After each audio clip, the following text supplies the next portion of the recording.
a lesão do Hugo, né, jogador da Copinha, que conseguiu destaque nessa Copa São Paulo, estava nos planos aí da comissão técnica, ruptura no ligamento cruzado anterior do joelho direito e ficará fora a temporada inteira, praticamente cerca aí de 10 meses de recuperação. Triste pra caramba, até porque na hora do jogo, né, na hora da Copinha não parecia tão grave essa lesão, mas saiu o resultado aí, então, essa tarde, Nick, e aí ele vai ter que passar por cirurgia ainda essa semana. O próprio Alan Barcelos esteve conosco aqui ontem no Arquibancast, fica o convite para você conferir, né? Então, o nosso papo com o Alan Barcelos, e ele falou que ele estava até um pouco despreocupado, queria falar com o Hugo ainda, mas que pós-jogo ele estava andando normalmente, e aí vem, cara, esse baque, né? Que é essa lesão dele, Nick. E é triste porque é um cara que tem muito potencial, e, pô, tinha uma expectativa de que ele fosse viver um ano marcante no time profissional, que fosse ter chances na temporada. Uma pena, né, Nick? Não tem outra palavra. Cara, desde a hora do jogo ali, eu já estava tentando descobrir o que era, porque de fato, em um primeiro momento, parecia a pancada daquele lance que ele tomou um carrinho do jogador do Corinthians, mas logo depois ele fica mancando e na hora que ele cai para valer, ele vai dar um passo para trás e ele dá aquela falseada e cai. Então, realmente pareceu alguma coisa um pouco mais grave, mesmo além da pancada.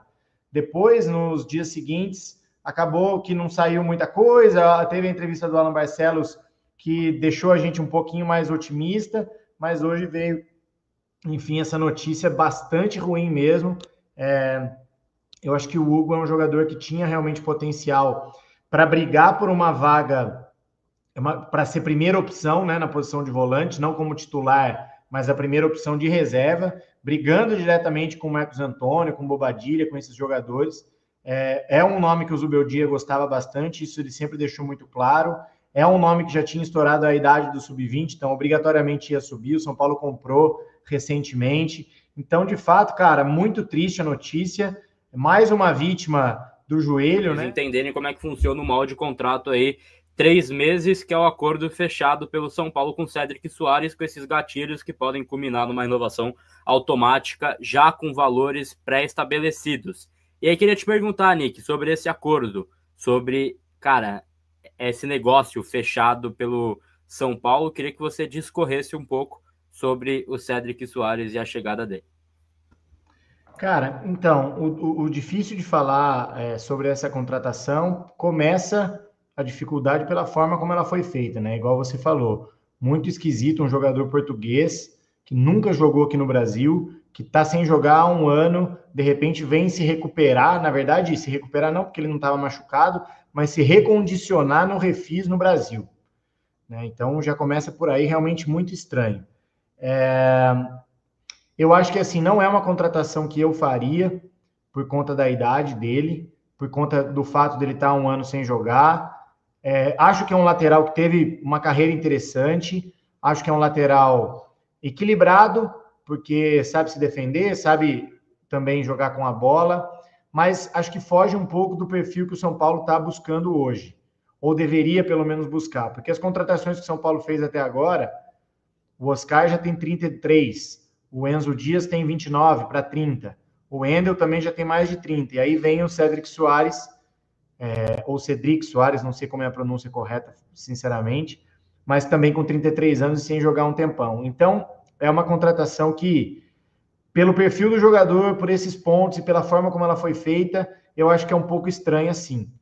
Agora, diante da notícia de que o Moreira foi liberado para o Porto, o Mike ainda é um lateral do Sub-20, que fez uma excelente, uma espetacular Copa São Paulo, mas que nunca esteve no radar do profissional para subir antes da Copa São Paulo.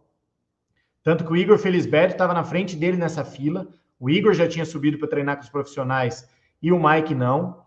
É um jogador muito raçudo, que se entrega muito, corre pra cacete o jogo inteiro, mas o desempenho dele na Copa São Paulo foi superior à média do desempenho que ele fazia antes no Sub-20.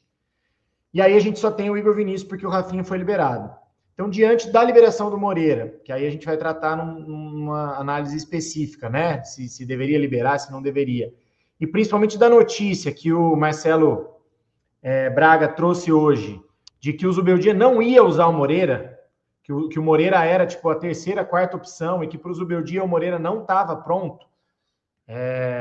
É estranho falar isso, porque hoje surgiu justamente essa questão das narrativas, né? Um joga para o Zubeldia, o outro joga para a diretoria, então tem que tomar cuidado com isso realmente, mas é uma informação de que o Moreira foi liberado porque o Zubeldia realmente não via a possibilidade de utilizar. Considerando esse pacote todo, por mais estranha que seja a contratação do Cedric Soares, a gente precisa de um lateral direito. Isso é um ponto que a gente, desde o final do ano passado, estava falando. Quais os reforços São Paulo precisa? Lateral esquerdo, lateral direito e meia armador. O meia trouxe, lateral esquerdo trouxe 2, que eu acho que também era um ponto acertado, e faltava o lateral direito. Com a saída do Moreira, infelizmente, precisava de um lateral. Poderia ser um lateral com outro perfil, mais novo, sem acordo com o empresário, que também é o empresário do Oscar, que é agenciado pelo Edu Gaspar, que o Casares impôs que ele poderia. Poderia. Mas o fato é que a gente precisa de um lateral. Precisando de um lateral, e sendo isso um fato, eu prefiro que o São Paulo corra um risco pequeno de firmar um contrato com o cara por 3 meses, e se der tudo errado, o cara pega a malinha dele e vai embora de volta para a Europa, do que cair num Orejuela da vida, um Juan Fran da vida, que você vai lá, paga um contrato de 2 anos, 3 anos, 4 anos para o cara, gasta uma nota e o risco é muito alto. Então, assim, já que liberou Moreira, já que o cara tá aí, já que não sei o que, mesmo não sendo o ideal, pelo menos a gente tem um lateral direito por 3 meses aí para avaliar a um custo baixo. Se der tudo errado, ele pega e vai embora. O São Paulo vai ter que ir no mercado contratar outro quando acabar o Paulista. Se por acaso der tudo certo também, assim como deu o Sabino, e a gente caía de pau aqui sobre a contratação dele lá no começo, é um reforço para o São Paulo numa posição que a gente precisa. Então, acho que assim, beleza, não é o mundo ideal, mas como você gosta de dizer, né? Eu não vou arrancar a cueca pela cabeça por causa disso, porque acho que assim, se der tudo errado, São Paulo acaba que não se prejudica tanto. Para o ponto central desse programa, para o ponto que mais vai gerar debate com o torcedor, que é o negócio fechado pelo São Paulo aí nesta tarde do Moreira. Pode cavrar, Moreira é jogador do Porto, para a próxima temporada, então empréstimo com opção de compra fixada em 3 milhões de euros, pode cravar, na realidade, né? Falei cravar, então pode cravar que o Moreira é o novo jogador do Porto, então, e já deu tchau aos seus companheiros na Barra Funda, estava na lista dos jogadores que enfrentariam a Portuguesa amanhã, foi cortado da lista e viaja esta noite, esta madrugada para Portugal para assinar contrato com o Porto. Opção de compra esse empréstimo, então empréstimo de 12 meses, opção de compra, passe fixado em 3 milhões de euros e o São Paulo ainda vai manter percentual de venda, né? Percentual de venda, perdão, do Moreira, então, para venda futura, tentando mais um lucro, é a saída confirmada, então, do Moreira para o futebol português, em um negócio que eu peno para entender, Gustavo Nick, 3 milhões de euros com o Porto, né, que fez toda aquela novela que dificultou tanto a vida do São Paulo no mercado. Tenho dificuldade para entender esse negócio, mas já que eu estou aqui para informar e não para opinar, quero ouvir a sua opinião quanto à saída de Moreira e quanto a essa possibilidade aí, então, do jogador deixar o São Paulo, confirmada agora a saída pelo Porto, com passe fixado em 3 milhões de euros. Fica, então, a informação, senhor Nick. Para mim, um péssimo negócio. Acho que o Moreira é um jogador que, desde sempre, mostrou muito potencial, é muito atrapalhado pelas questões físicas dele, né? As questões de várias lesões que ele teve consecutivas. Tem informação de que, mesmo nesse começo de temporada, que ele parecia um pouco mais forte, um pouco mais preparado, ele estava já perdendo algumas sessões de treino por conta de incômodo muscular e coisas do tipo. Não sei se isso é verdade, se não é, mas foi uma informação também que acabou aparecendo. E ficou sempre esse dilema entre o potencial esportivo do Moreira e a condição física dele. O que mais me chama a atenção nessa história, Gabi, é que o São Paulo, é impressionante como o São Paulo consegue ser feito de trouxa em todas as negociações. A gente paga caro por jogador meia boca e vende os nossos jogadores barato. O São Paulo tinha uma relação com o Porto, em que a gente estava com um pré-contrato assinado já com o Wendel, ou seja, era certeza que o Wendel ia chegar no São Paulo. A lateral esquerda já estava com o Enzo Dias, que está jogando bem, na minha opinião, e o São Paulo, talvez pela primeira vez, tinha meio que as rédeas de uma negociação na mão, porque o Porto já não tinha mais o que fazer. Ou o Porto liberava o Wendel, ou ia ter que ficar pagando salário para ele não jogar até o meio do ano. E o São Paulo poderia cruzar os braços e esperar aparecer alguma coisa. E aí, surpreendentemente, o Porto consegue, mesmo estando por baixo nas negociações, consegue levar o William Gomes por um valor que, para mim, é abaixo do que ele vale, e o Moreira a mesma coisa. E aí libera o Wendel para nós. Então, cara, isso que mais me entristece, assim, porque o São Paulo, de fato, por conta da má gestão, por conta da situação financeira catastrófica, um déficit de 200 e não sei quantos milhões no ano passado, fica nessa urgência toda, e mesmo nas negociações em que a gente teria potencial para fazer um negócio melhor, a gente tem que dar duas promessas, que talvez nas posições deles sejam as duas maiores promessas dos últimos anos, o Moreira e o William Gomes, dá por um valor que para mim não se justifica, em troca de vir o Wendel que já tinha um pré-contrato para chegar daqui 3 meses livre. Então, assim, de fato, cara, não vejo muita explicação para isso. Me deixa muito preocupado o fato do São Paulo estar sempre correndo atrás do próprio rabo, sempre enxugando gelo, sempre tendo que se desfazer das promessas e dos jovens para bancar salário de Rames Rodrigues, Daniel Alves, Orejuelas e etc., que a gestão contratou. Então, infelizmente, é isso.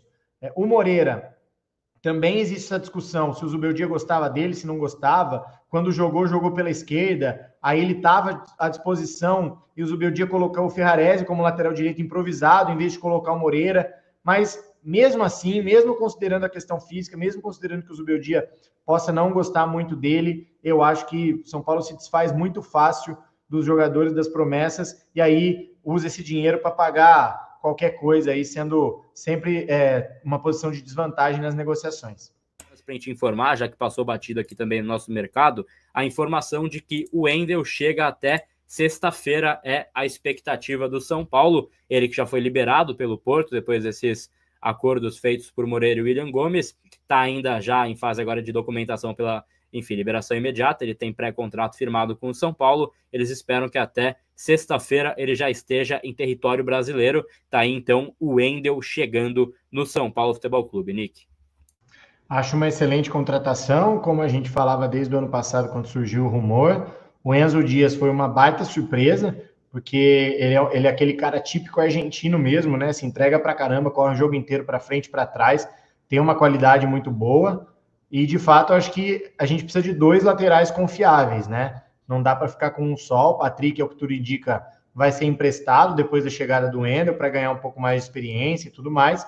E acho que a gente fica com a lateral esquerda resolvida, inclusive com um upgrade bem interessante, né? Sair de Wellington e Patrick, que foi no ano passado, ou Jamal Lewis mais ainda, né? Para o Wendel e Enzo Dias, eu acho que é um upgrade bem considerável e a lateral esquerda de São Paulo vai estar em boas mãos.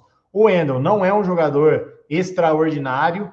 O fato dele ter sido convocado para a seleção brasileira pelo Dorival Júnior não significa que ele é um lateral de seleção brasileira, que tenha feito uma carreira na seleção. Acho que é importante também o torcedor ter essa expectativa um pouco mais realista, né? Não dá para imaginar que é um cara que vai chegar e arrebentar, mas é um jogador muito confiável, é um jogador que tem uma carreira sólida na Europa, é um jogador que conviveu com poucas lesões, razoavelmente, tem uma força física, ainda era uma idade bastante ok para o futebol, na posição de lateral. Então, acho que o São Paulo ganha 2 jogadores confiáveis nessa posição, o Enzo Dias um pouco mais físico, de repente dá para os 2 jogarem juntos, dá para fazer uma ala também, num esquema com 3 zagueiros, e acho que a gente fica com essa posição que ficou o ano passado inteiro com essa dificuldade, finalmente resolvida. E só para a gente fechar, então, Nick, nosso programa aqui, o nosso Papo com o Sá, a última pauta era justamente um cara que você mencionou, Santiago Longo, emprestado pelo São Paulo até o meio do ano. Eu conversei com uma rádio de Córdoba, Rádio Impacto Córdoba, anteontem, né, dessa possibilidade. Eles falaram também do próprio Tajeres, né, que fez uma oferta pelo Ferrarese, vale essa informação, né, Tajeres fez uma oferta pelo Ferrarese, mas ele não será vendido nesse momento. São Paulo recusou, considerou baixa a oferta, mas o Belgrano sondou o retorno de Santiago Longo aí para o time, ele que está por empréstimo até o meio do ano. São Paulo, a priori, conta com ele em seu planejamento para a temporada. Agora, Nick, eu acho que assim, cara, para ele não tá fazendo muito sentido, né? Porque ele é um jogador que ele era ídolo lá, tinha uma hierarquia, era titular. No São Paulo ele chega e joga assim pouquíssimos jogos. Para o São Paulo também faz pouco sentido. Ele não é um cara que assim agrega muito em campo e tudo mais. E tem o próprio Negruti, que sobe da base agora, fez uma boa copinha. Eu acho que, cara, é assim, vale a pena conversar com ele, pelo que a gente tinha de informação até antes da pré-temporada. Ele estava bastante motivado a fazer diferente esse ano, a dar a volta por cima, então ele particularmente deve querer ficar. Nenhum absurdo você pensar em uma antecipação, né, desse encerramento desse empréstimo. Acho que não deu certo, ele foi um cara que sempre teve comportamento exemplar, pelo que a gente tem de informação, então não é um cara que atrasa treino, não é um cara que, enfim, tem problema. Foi só questão de futebol mesmo, talvez, né, Nick? Então, o grande problema é que agora o Hugo machucou, é um cara que subiria, provavelmente ganharia o espaço até do Santilongo. O Luiz Gustavo também está machucado, deve ficar fora aí cerca de 30 dias por conta da fratura no dedinho lá do pé. O Negruti eu não tive notícia de se ele subiria ou não, né? Que é um jogador que já tinha subido lá com o Dorival, depois voltou, aceitou voltar. Então não sei se você tem alguma coisa, se ele poderia, de repente, integrar os profissionais, que ele já estoura a idade também, né? Pelo que ele tem, cara, que a gente tem de informação, ele a princípio, então, vai ter essa folga aí da copinha e depois vão decidir, mas ele já não pode mais jogar uma copinha, por exemplo, pela base, né? Já estourou a idade Negruti, então, ou seria esse caminho justamente dele ter, enfim, tempo de jogo, ou seria um empréstimo que chegou a ser cogitado antes da copinha, mas, enfim, pode ser que esse jogo ali que São Paulo tem no meio de campo, a ausência do Hugo agora para a temporada possa mudar as coisas. Mas a gente tem aí... Eu acho que é por aí, tipo assim, o Santilongo entra um pouco nessa conta, né? Sem o Hugo, o que vai fazer com o Negruti, o Luiz Gustavo machucado, o Pablo Maia, que provavelmente no meio do ano também vai ser vendido, aí pode vir o Thiago Mendes. Então eu acho que o São Paulo tem que olhar como um todo para essa posição de volante, porque não adianta devolver o Santilongo para lá e depois a gente acabar ficando sem. É o momento de dar rodagem para ele, né, Gabi? Ano passado ele praticamente não jogou, fez um jogo muito ruim contra o Botafogo na última rodada do Brasileiro, né? Mas muito ruim mesmo. E agora é hora dele jogar, cara. Eu acho que assim, não vale a pena o São Paulo devolver, sendo que pode colocar ele em alguns jogos do Paulista e ver se ele pode ajudar ou não, né? Acho que sem o Luiz Gustavo, sem o Hugo, por que não jogar o Santilongo, né? Então, colocar ele para jogar mais alguns jogos aí, ver como que ele vai render. Se de repente realmente não render, o Luiz Gustavo voltou de lesão, Pablo Maia está bem fisicamente, não teve nenhuma recaída aí da lesão do ano passado, etc. Eu acho que aí sim poderia devolver, mas para agora eu tentaria dar um pouco mais de sequência para ele mostrar um pouco mais do futebol.